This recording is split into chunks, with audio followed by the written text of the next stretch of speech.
Hello and welcome to another edition of Critical Q&A, the show where I answer your questions based on what you have sent me by email at askchrisshelton@gmail.com or have left in the comments section of my Q&A videos. I will check those out and pull questions out of there too. Put them into my great big question queue and get to them every week as I try to do here. So, hi, welcome to the show. Thanks for inviting me into your home. And we got some great questions to answer this week. Before we do, I wanted to give you guys a heads up that you should definitely check out the podcast this week, an insider view of Scientology, as I am talking to yet another person who is leaving Scientology or is mentally out, but this person is still physically in. It was the very first anonymous interview, hidden, cloaked interview I've done where I had to disguise his voice and not show him on the screen. So that posted yesterday. And also, I know a lot of you guys don't necessarily check out my Critical Conversation shows on Friday night. That's the live call-in show we do. But this week, I broke down in an hour what is going on the OT levels, what people actually are doing in the auditing, and how it affects them and their ego. And I was specifically talking about Tom Cruise, and I was talking about all other Scientology OTs. But if you ever wondered why this guy is so over the top, or so ridiculously over the top, and such an egomaniac, because if there is one thing I think a lot of people could agree on with Tom Cruise, even if you love his work and can't stop gushing over it, and I am not in that camp, I think we can all agree that the guy has a little bit of an ego problem, and that is fed by and created by Scientology and by OT auditing. It is a very, very, very bad influence on people. And we go into some detail about that, and I break it all down. So I really hope you guys will check that show out. It's a lengthy explanation, and I hope that it helps clarify why we call groups like Scientology a destructive cult. It destroys things. It's harmful to you. It is not just harmful to your bank account or harmful to your social life. It is actually damaging mentally, physically, sort of psychologically, right? All right. So I think we all know that, of course, but I always like to emphasize these points of how and why and really break it down for you guys, because I think understanding it helps to prevent it, not just with Scientology, but with other situations and groups as well. All right. So I also wanted to put a quick plug in to remind everybody that this channel is fan funded by you guys. And if you are enjoying the quality of my work, that I encourage you to please support this channel, because that's how I keep the show going and the lights on and all of that. Quite literally. This is my job. This is what I do, and I want to do it well. So you might have also noticed a little rebranding going on. You'll be seeing some new thumbnails on my videos popping up soon. And I've already got the new header and all that kind of stuff, so you can see a little bit of re-imaging here now that I have completed my master's program. All right, enough internal house cleaning or whatever announcements. Let's get on with your questions. Adam Masters. Can you talk about what happens to people who get declared SP for reasons that are not related to questioning Scientology doctrine? I'm thinking of all those involved in the Chase Wave scandal, who probably thought they were, quote unquote, making it go right, and who are still dedicated believers who then suddenly find themselves effectively excommunicated. Would they just have been removed from staff or the Sea Org, but still participating as a public Scientologist, or are they booted out completely? I can understand that any organization needs to hold people accountable for criminal or unacceptable behavior, but I don't recall any incidents in other religions where scandals of terrible things, such as abuse, have resulted in the person being denied the ability to participate in their faith, as opposed to just being removed from a leadership position or officially employed by a church. And on a related subject, did you ever meet someone who, after being declared an SP, successfully completed their A to E steps and rejoined Scientology? Did you notice a change in their commitment to Scientology, and did they stay around for a long time? All right, Adam, thank you for these questions. These are good. And when you're, of course, talking about declared SP, you're referring to a suppressive person. This is the label of an enemy of Scientology. Scientologists think about SPs as antisocial personalities, as psychotic, as anti-human, as people who are trying to destroy things, and generally really bad people, right? Generally criminal, that kind of thing. I have been declared a suppressive person by the Church of Scientology. That is an official label I carry around with me. I don't, wear it like anyway, you guys get the idea. All right, so let's go ahead and talk about this, because I am getting information from the Insider, from Catherine, from other people I've been speaking with, that have indicated over the years, like with the RPF being canceled, we are now seeing let's be clear, we are not seeing a kinder, gentler Sea Org, but we are seeing a shift in Scientology in terms of SP declares. They used to hand these things out like candy, and when they would hand out, and when you were declared a suppressive person, you were directed to only speak with or interact with the International Justice Chief, or IJC. And this was the senior ethics and justice person in Scientology that you would then be able to contact, deal with, doing your A to E steps, the necessary actions you would need to take in order to get back into good standing with the Church of Scientology. Because clearly, when they declare you an enemy, a suppressive person, you're not in good standing anymore. No Scientologist is going to talk to you, deal with you. They have to disconnect from you. And this includes family, friends, business associates, anybody. If they're Scientologists, they cannot be connected with you anymore. You're suppressive. So it's kind of a big deal. So much so that it has been the point of an awful lot of PR and media about Scientology over the last 20 years. This whole business of forced separation, forced disconnection, families being ripped apart, and that kind of thing, is really bad PR. It's bad imaging for Scientology. And like the RPF and the whole, Miscavige found himself on the receiving end of very uncomfortable questions, from reporters and journalists and all that kind of stuff trying to contact him. Not that he was particularly answering their calls, but you understand there's an awful lot of bad press out there about Scientology because of this policy of enforced disconnection. All right, you get declared, you're out of here. And it's a very, very extreme form of religious shunning. And this is something that we've seen in the Mennonites and the Amish are famous for this, even though they don't really engage in it the same way. But the Mennonites do, and there's other groups, lots and lots and lots of groups who engage in some form of religious shunning or disconnection. But very few, other than, say, in the Muslim world, where you see apostates killed, when you find that kind of extremism. But other than that, there's very little in the form of that level of extreme disconnection kind of policy in the religious world. Okay, so anyway, that all being said, they have been changing or shifting their policies, and I was actually somebody who experienced this firsthand back in 2012 when it was offered to me that I would be made to do my A to E steps to get back into good standing, but I was not being declared a suppressive person. It was openly acknowledged that I had committed suppressive acts. I had gone online. I had complained publicly about the Church of Scientology. I had complained publicly about David Miscavige, L. Ron Hubbard, et cetera, because, of course, I had kind of come to my senses and started posting about it because I was so upset. And in that, they found out about it, and they found those posts, and they held me accountable for them. And they said, this is suppressive. This is a suppressive act. You should be declared a suppressive person. But we're not going to do that, see? We're just going to make you do your A to E anyway. And that is when they enforced the disconnection on me, too. I actually started doing those steps in an effort to avoid that enforced disconnection.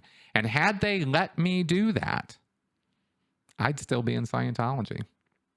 I wouldn't necessarily still be a believer. I was already out of the headspace of it. But you would not be seeing me on YouTube doing all the things I've done. I would never have written a book. I would never have gone on Leah's show. I would never have done any of these things if they had just let me in peace get through my steps. But they couldn't even do that, right? They have to mess with you. It is in their DNA. There are so many mistakes they make. There are so many things they do to create their own trouble, to create enemies.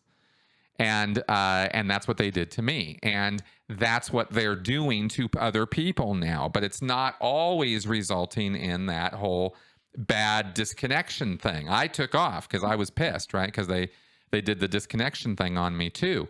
But with Sea Org members or with staff, they are now not necessarily kicking them to the curb, not necessarily forcing them to be declared suppressive, especially, I'm told, if they have active family or connections in the church, because they've come to realize, oh, this makes enemies.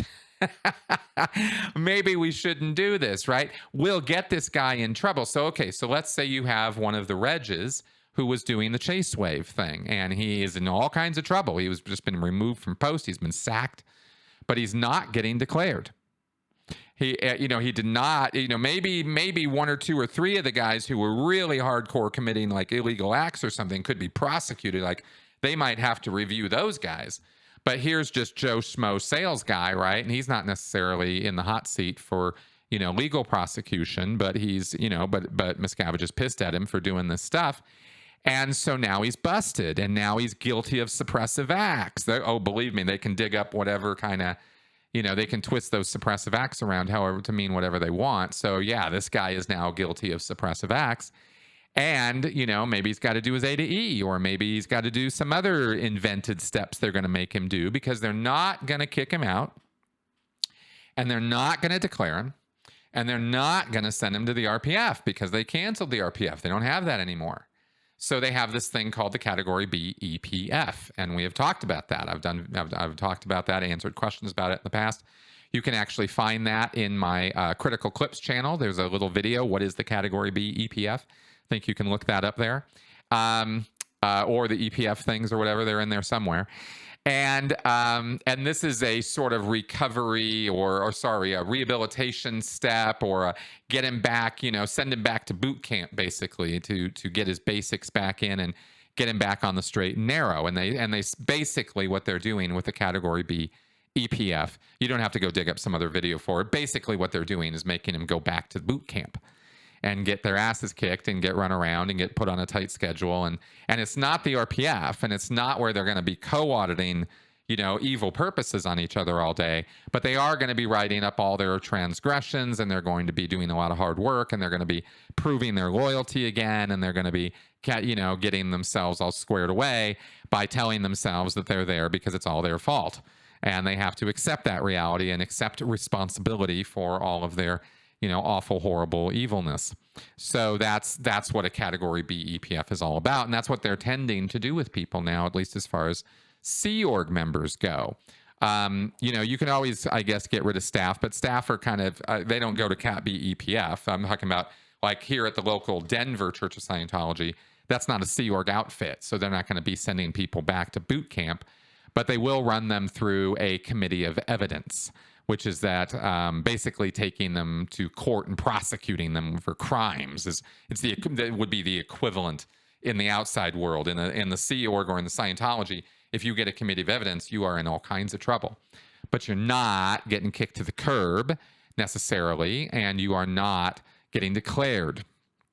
So this is here's the thing about this, and the reason why it gets very hard for me to be able to talk about what's happening now in Scientology with any real certainty is it's so different now from when I was in just 10 years ago.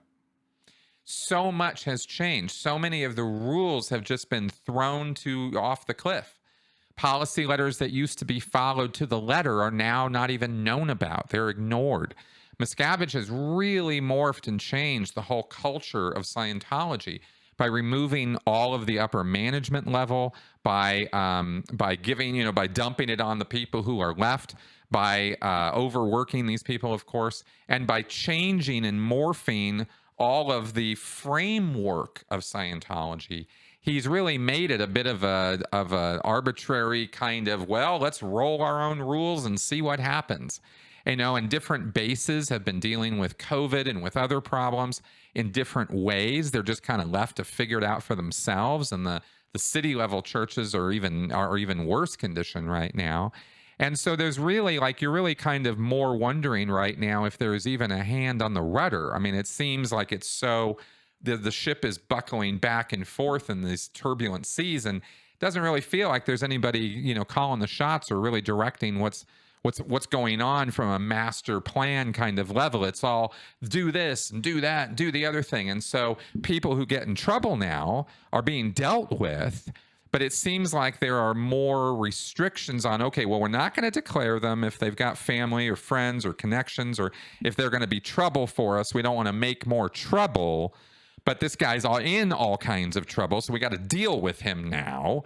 But we can't, we're not going to do this, and we're not going to RPF him, and we're not going to, so you kind of have these strictures of well, there's these things where we're not going to do anymore that used to be no-brainers. I mean, you screwed up in the Sea Org, you were going to the RPF. I mean, that's just how it was.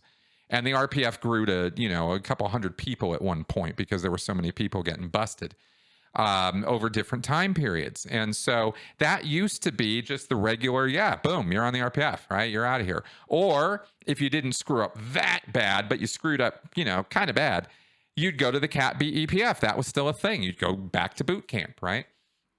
That was sort of the Sea Org discipline and dealing with people. But now, I don't know, Joe's going to be dealt with one way, and Bill's going to get dealt with another way, depending on where they are or who they are or what happened, or what their connections are.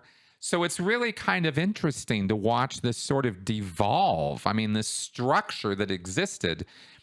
The thing about structures, rules, the frameworks of these cults or these groups is that they give you some degree of predictability. If you do this, this is what's going to happen. If you do this, this is what's going to happen. And the only real danger here, and the sort of shark swimming in the mix here, is the cult leader who can come down and break any of these rules anytime he wants, and that always has people on edge. And so you never know when the cult leader's around what's going to happen, what's going to go down. But when he's not around, or she's not around, or the leadership isn't around, everybody's kind of got these rules to follow, and they're loyal little followers, so they're trying to follow the rules as best they can. But when you go in and destroy the rules and mess the rules and break the rules and change the rules and say these rules were based on some, a bad editor, and that wasn't ever Hubbard who said that, and you just make everything so uncertain and so unsure, nobody really has a whole lot to hold on to anymore, or they don't really know. They're grasping at straws, kind of thing. And it feels an awful lot like that's kind of what's going on in Scientology these days, based on what we're hearing.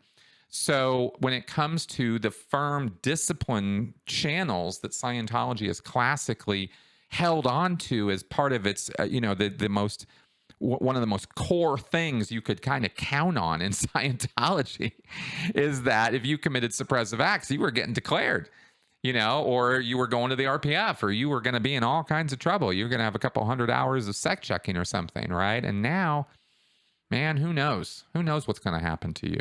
And again, this is not me saying that it's a kinder, gentler Sea Org. It's just as crazy, just as fanatical, and the rules are just as nuts. But what I'm saying is the certainty with which you'll know what's going to happen to you is just kind of out the window now. And that doesn't bode well for the long-term survival of this organization, because it is predictability and stability and knowing where you're going that creates a steady Eddie kind of future, which is the position Scientology should be trying to get itself in right now. It's been around for 72 years. It's well past its infancy stage. It should have very set rules and policies, and instead it's a loosey-goosey, jello. So So that's just kind of some more broad maybe commentary than you were looking for in answer to this question, Adam. But I wanted to kind of put that out there as to why it is that I can give you an answer according to what L. Ron Hubbard wrote. And I can now tell you kind of what's going on in the church now that Miscavige is doing and the other people who are there and running things and making decisions, because he's not the only person making decisions, what they're doing now.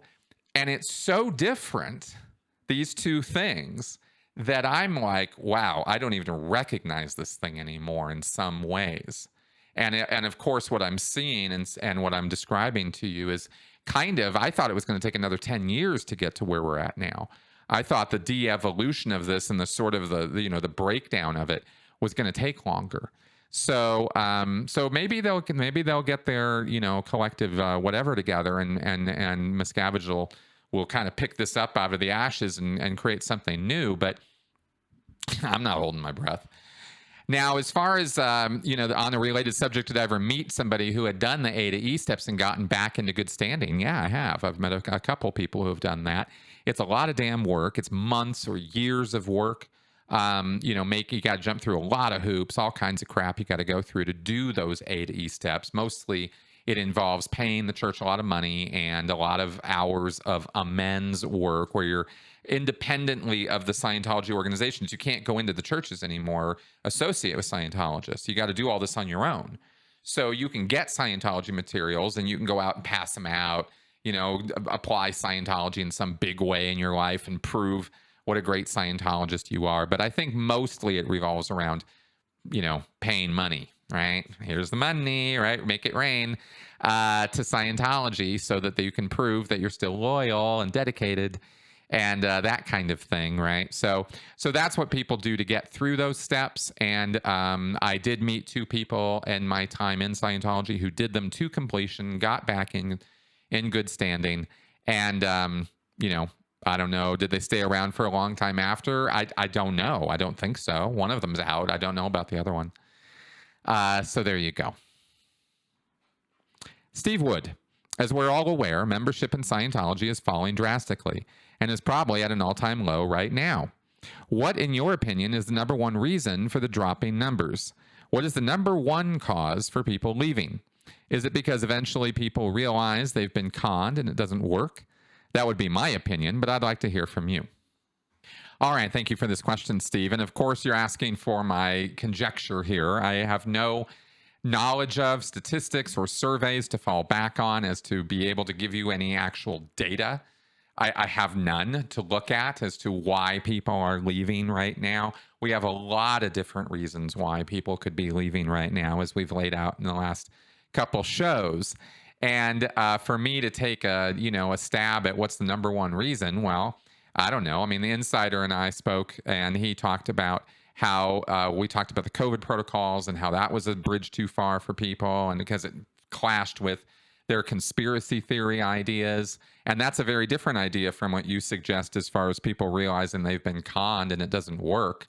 I think that's something that comes very much later in a person's sort of leaving, that you can actually leave the church without realizing that the whole thing is a con and it doesn't work. I mean, independent Scientologists have never realized that. They realize some parts of the con, but they really don't get it. And so that's not necessarily the requirement in order to leave. And it's certainly not the number one reason why people leave. And in order to answer this question, like my last one, I'm going to go broad because I don't have the data to tell you, well, this is the one reason. But what I can tell you is the more broad reason why. And it's really a more accurate kind of assessment, because the thing is, every single person who joins a cult and leaves a cult does so, both joining and leaving, for highly personal reasons to them. You can categorize, of course. You could kind of make categories and put people in them for why they leave. But the real reason they're leaving is intensely personal to them. And really, the way that I've come to describe this is In order to start waking up, in order to start like snapping out of the extremist or the cult mindset where you are not questioning, you are loyal to a fault, you are an extremist. All of these are synonymous with a lack of critical thinking or skepticism or questioning of the topic at hand. And a person can be an extremist in a very, narrow area and not be that way in other parts of their life. There's a lot of siloing and stuff going on here. It doesn't, of course, there's also not that. There's times when people are, not narrow at all. They're not critical or skeptical or critical thinkers about anything. They've got very, very set beliefs and ideas about how things work, and this is how it is, and they don't question any part of it. So you've got a whole range here to deal with when you're talking about the full spectrum of humanity and the way we go about believing, accepting, and acting on belief. Okay, so that all being said, in order to wake somebody up, or in order for a person to start waking up, they have to experience. This is my thing. I am the one saying this. I don't know that other cult experts or people will tell you this, but this is how I've put it, and so far nobody's disagreed with me. And that is that you have to experience an unforgivable moral transgression committed by the organization or its leadership, which affects the individual so personally that it cannot be denied or reasoned away. Okay, let me give that to you again. In order to wake a person up, in order for a person to start waking up from a cult or extremist mindset, they have to experience an unforgivable moral transgression committed by the organization or its leadership, which affects the individual so personally that it cannot be denied or reasoned away. That's what has to happen. And there are a million ways that could happen, because a moral transgression is highly relative to the individual. What assaults your reality, what offends you, might not mean anything to me or Joe or Sally, right? What's going to affect them, what's going to really just get under their skin and just be a splinter in their mind, right? Might mean nothing to you. Or it might mean something, but it doesn't mean something like that. It's not that strong. It's not that big of a deal, right? So this is the moral transgression part. It has to do with your own morals, your own idea of what's right and wrong, good and bad. But the thing about these groups that we can count on, whether you're talking about a cult, whether you're talking about a narcissistic relationship, a bad interpersonal, intimate partner violence situation, gangs, things like this, trafficking situations. Again, here I'm referring to, coercive control situations. The thing about these situations is they are universally bad. They are universally destructive. There is no such thing as intimate partner violence in a healthy, productive relationship. These two things don't go together. There is no such thing as a destructive cult that's good for you, or that has long-term value or benefit to you. So these groups are inherently bad, or the situation is inherently bad. And so it's really only a matter of time. Almost 100% of the time, it's just a matter of time before that partner or that group or that cult leader is going to do something that's just going to be too much for you to deal with. You're just not, what? He did what, right? And it doesn't even have to be a moral transgression committed against you personally. It simply has to be something that happens either to you or that you observe happen that is unforgivable and which cannot be denied or reasoned away. And we all have our breaking points. We all have our, our deal breakers, our points where there is no such thing as unconditional love. We all have conditions. And what those conditions are might be really out there, but we've all got something. And when that deal maker, that deal breaker happens, that moral transgression is committed. Like, for example, I love my mom, and if the church told me, you have to disconnect from your mom, that would have been too much, right? They did try to tell me that didn't fly. I talked them out of that, right? But had they really pursued that, I would have been out of there a lot earlier. Because that would have been too much. Right? That's a moral transgression on, that's good and bad. That's right and wrong. That's like, no way, man. You don't have the right to tell me that I don't get to talk to my mom anymore. That would have been too much for me, right? But for some people, that's not enough. They don't like their mom. They don't have a problem with their mom, or they do like their mom, but not as much as they like Scientology in the moment, right? So you tell them they got to break up with their mom because their mom's, declared suppressive, or the mom's a troublemaker or whatever. They go, yeah, wow, them's the breaks. Okay, I guess I got to. Oh, well, gee, shoot, It's not as big of a deal for that person, in other words. So it can't be the case where I can tell you, well, the number one reason everybody leaves is because they get told to disconnect from their mom, right? It just doesn't quite work that way. So that's why I wanted to kind of answer and go a little broad rather than, go narrow. But I do absolutely invite you to check out that podcast I did with the Insider and check out the interviews I'm doing with Catherine Olson recently, because they're giving us some pretty present time information on what's been going on in the church. And from that, you can see the kind of things that are pissing off Scientologists to no end right now. These moral transgressions I'm talking about. If you start violating a person's conspiracy theory too much, to them, that's a moral transgression. They can't deal with that. What do you mean 9/11 truthers aren't real? What do you mean Q isn't real? What do you mean Trump's not the savior of America? What? That's too much for them. They've gone too far down that rabbit hole. So the moral transgression doesn't even have to be based on truth, right? It's all a matter of viewpoint for the person, right? What their estimation of good and bad, right and wrong is. And getting them to wake up requires that they be offended, like significantly. And that's what starts the wheels turning. Sometimes it's not immediate. It's not like a light switch. Not at all. I mean, hell, the first kind of things that were happening to me that could be described this way started 10 years before I left. So sometimes it can take a while to brew, and sometimes you need, more than one. But I'm telling you that just one will start the wheels turning in the person's mind. They'll start doubting, questioning, thinking about their involvement or what's going on around them. And that's how it happens. That's how it starts. So I don't know. I hope that answer is satisfactory to your question, Steve. It's not really an answer to the question you asked, but I hope it addresses the subject matter enough that it helps you understand where we're coming from on this. Alex C. The Heaven's Gate cult actually held a series of public meetings where they could be questioned directly. During such a Q&A session, do you think there was anything anyone could have said that would have caused the leaders to question or change their beliefs? How common is it for a cult to open themselves up to such scrutiny?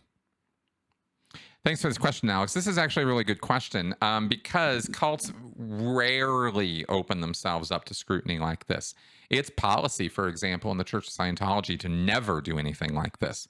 You would never publicly debate or engage in a public forum with Scientology beliefs against an antagonistic or opposition person. They just don't open themselves up to that. And there are lots of, cults that are just like, yep, nope, we're not doing anything like that.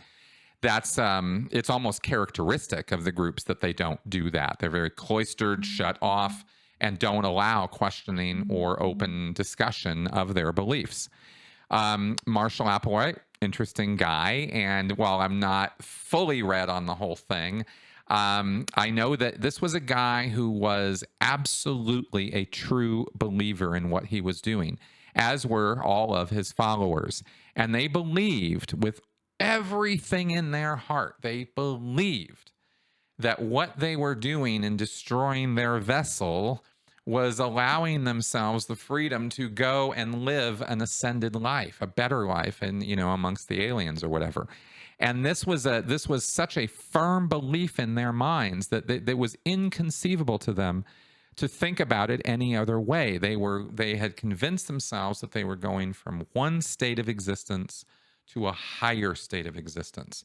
And they had convinced themselves so thoroughly that they were willing to literally put their money where their mouth is, put their, take the pills, kill themselves, drink the Kool-Aid, whatever, in order to attain that new state of existence. And there's a lot of things going on psychologically there. It's not some simple Simon light switch situation. You've got, some of them coming from broken homes, some of them not broken homes, but all of them having some kind of issue with their family, and certainly cognitive functional problems, I am positive here, play a role in this. In other words, these are people who really didn't have a very thorough grasp or understanding of what was going on.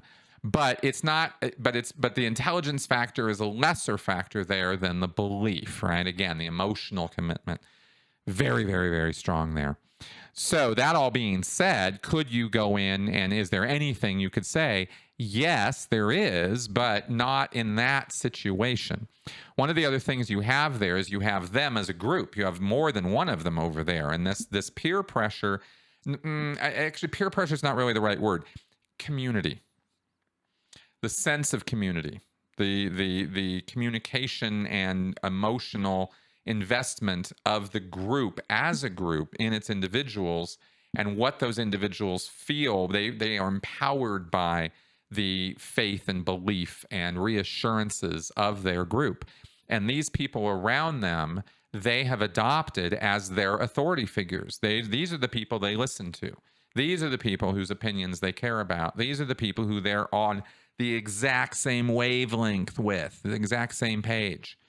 And when it comes to being on the same page with other people about extremist beliefs, you recognize, the rest of the world doesn't agree with us. The rest of the world thinks we're crazy.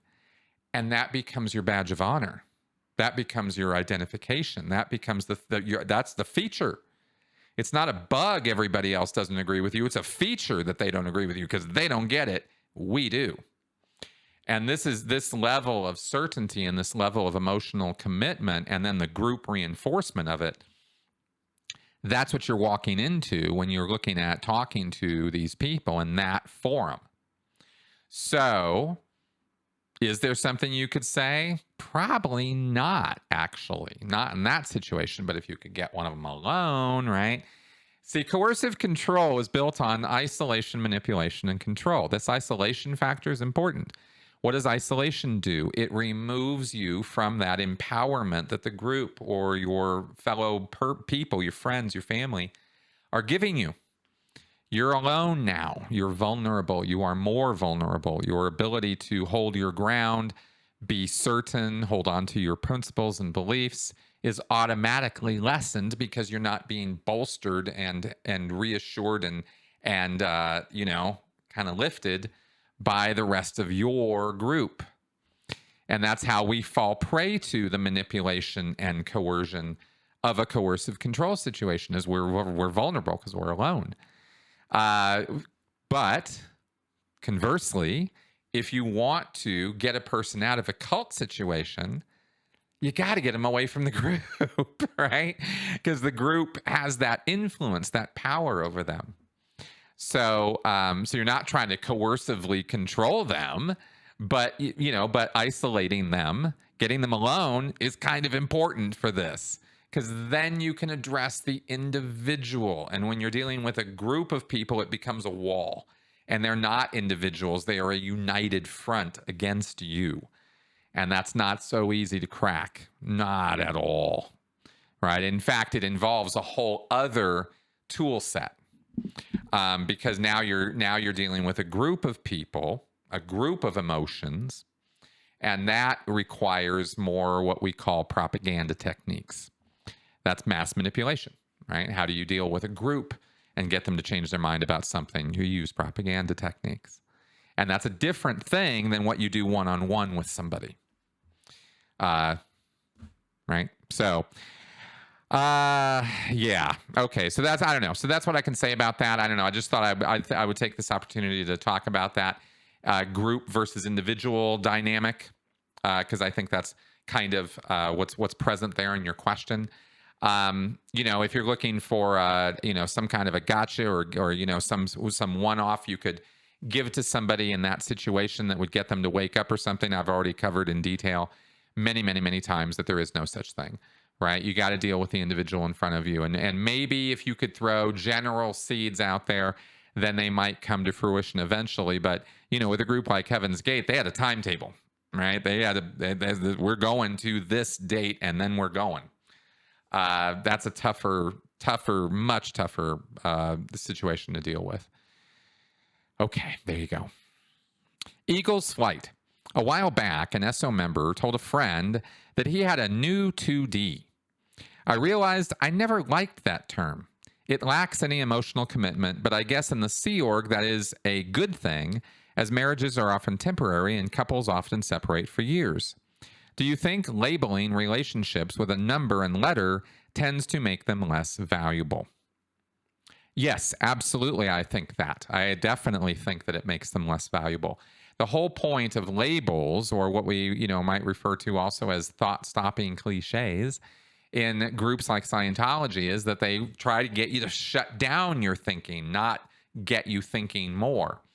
And of course, the second dynamic, or a 2D, that's what the 2D stands for, is the second dynamic, is one of the 8 dynamics that Scientology, that L. Ron Hubbard created in order to sort of silo or compartment life and how life works and the compartments of your life. So you have you as an individual. That is your first dynamic, or your 1D. Sex, the act of procreating, having a family, your immediate family, your mom, dad, all those guys, that's your second dynamic. Groups you belong to, like a job you have, or a hobby group or meetup group or something like that, that's a third dynamic. Every one of those are third dynamics, or 3Ds. This is how it's expressed or talked about in Scientology, right? So your 2D tends to be the person, your spouse, you're married to, or your girlfriend or boyfriend. And that's your 2D. That's what they call it, right? It's just really Scientology lingo. And it's another way of reinforcing the Scientology way of thinking. You load the language so you keep people in that mindset. And you keep people thinking about life this way with the dynamics. And that connects to ethics in Scientology, which is all about the greatest good for the greatest number of dynamics, right? But really what that computes out to is, as long as it's good for Scientology, it's good for you. And if it's not good for Scientology, it's not good for you, is how that equation always ends up really playing out. But anyway, as far as this label on the 2D thing, yeah, absolutely, it helps devalue it because it's no longer a person. See, it's just a label. Now, of course, we have other labels: spouse, girlfriend, boyfriend, that kind of thing. But you notice that those are not as generic of terms, and that those terms don't have any sort of the 2D doesn't have any real inherent affection or love or appreciation in it. It's more supposed to represent this whole area of your life, and then it gets reduced down to representing a person in your life that you have sex with. It's like, okay, that's kind of what it represents. And sure, of course, that's not very good, and it helps you to what it does in that greatest good equation is it helps solidify the idea that this spouse, this partner, this life partner you're supposed to be involved with, that you're madly, truly, deeply in love with. That's how I think about spouses and partners. All of that kind of goes away because now it's just another dynamic. It's just one of these 8, and it really doesn't have any more significance than one of 8. That's all it is, right? It's 2 of 8. And so it really does serve to reduce the importance of it. It serves to make it just a number in an equation and not really be as prominent or significant to you as it should be. So yeah, so that's what I can say about that. Jonathan Perry: why do some Thetans find bodies and some just get stuck to them? Why can't a Thetan become a whale or a raccoon or a plant? What's the difference between having a human body and having another form of life? All right, Jonathan, these are all questions regarding or getting around the topic of spirituality and Scientology. With Thetans, a Thetan is the term for a spiritual entity in Scientology, and a body Thetan is the term for a semi conscious or unconscious Thetan who has been clustered, shoved together with you and many, many other body Thetans. And this is what you address on the OT levels, as I broke down the other night. So why do some Thetans find bodies and some just get stuck to them? It's because they were all trapped together in an incident that was extremely damaging and destructive to them. That's what causes clustering, is they're all in a group engram of some kind. So for example, when Xenu came and dragged everybody to Earth 75 million years ago, according to Scientology lore, trillions of Thetans were brought here. And they were all exploded with atomic weapons and run through this, this grist mill of implants, and all kinds of horrible, awful things were done to them. And because it was all done to all of them all at once, or in this sort of assembly line manner, these trillions of Thetans kind of globbed together, because Hubbard said that's what happens when there's a collective trauma of this nature, is they will cluster. I don't know why. Hubbard probably explained it in terms of energy flows or some other nonsense, if he bothered to explain it at all. I haven't looked up the references on it, the Hubbard writings on it, to check for this question. I'm just answering off the top of my head here. But this clustering is a result of this group collective trauma. And that's why you have you, who is not necessarily as affected by this trauma as they were. And that's why they're body Thetans and you're not. You're just a Thetan. As far as why can't a Thetan become a whale or a raccoon or a plant, they can. There's nothing stopping a Thetan from assuming the identity of anything, including a phone, a rock, a table. They can be whatever they want. Whatever a Thetan can pervade or experience, he can be. What's the difference between a human body and another form of life? There isn't one. Human bodies are human bodies. There is a thing called a genetic entity that Hubbard talks about in terms of this sort of evolutionary life force that sort of forces or makes bodies evolve. But later on, he kind of canceled that whole concept or idea when he said evolution is really just another implant. So if you're looking for consistency here, there isn't really a lot of it.